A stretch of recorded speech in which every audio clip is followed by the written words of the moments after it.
From Wits and Weights, I'm Philip Pape, and this is Nutrition Science Daily, bringing you the latest in nutrition, fat loss, and health science, all in under 5 minutes. Emerging research shows that dietary interventions can play a significant role in managing inflammatory bowel disease, IBD. This includes Crohn's disease and ulcerative colitis, both of which I've had many clients who've had, and I've known people who've had these, and they are not fun.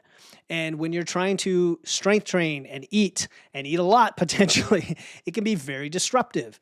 We know that diet can influence your gut inflammation, the composition of your microbiota, right? The microbiome, the gut bacteria, and even the absorption of your nutrients. So then it would stand to reason that they will have a role in IBD, in the different types of that.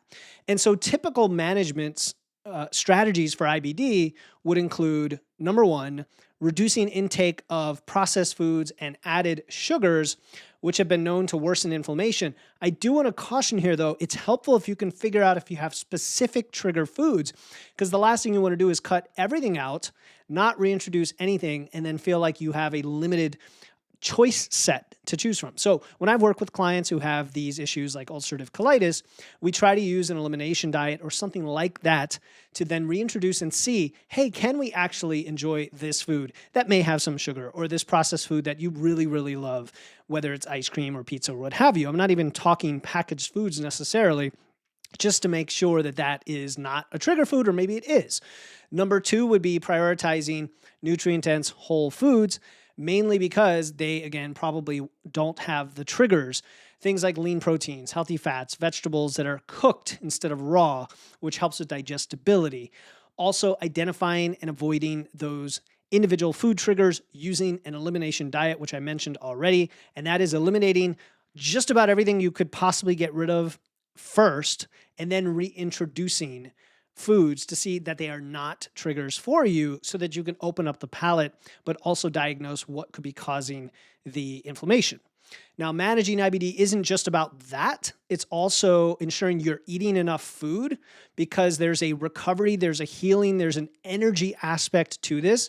And this is where a lot of individuals in a lot of situations like this, not just IBD, but other conditions that I've seen, autoimmune conditions, for example, I find that it's probably best that they're not dieting that frequently, that when they do a fat loss phase or a diet, it's very short in duration. It can be slightly aggressive and short, just to kind of get it out of the way, so that you're not spending months and months. And when I say aggressive, I don't mean quick fix. I don't mean, go on keto and cut carbs. I'm not talking about that.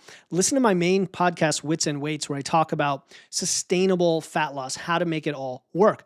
But the point is, having enough energy in general, in and of itself, could be super helpful if you have IBD. And as always, none of this constitutes medical advice. I want you to be working with a medical professional. This is more from a nutrition standpoint. How can we manage this? A tailored diet is what it comes down to, which is, by the way, valuable for anyone.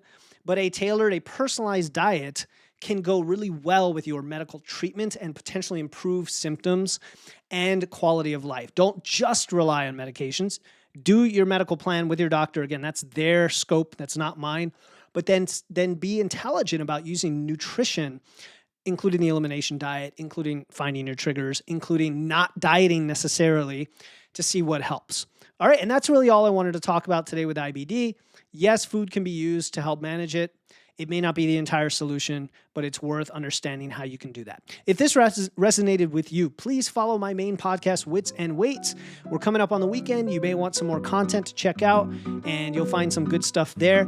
Share the podcast, follow, and tell someone else who's managing chronic health conditions that we're here and providing some of this interesting information on nutrition. All right, that's it for this week on Nutrition Science Daily.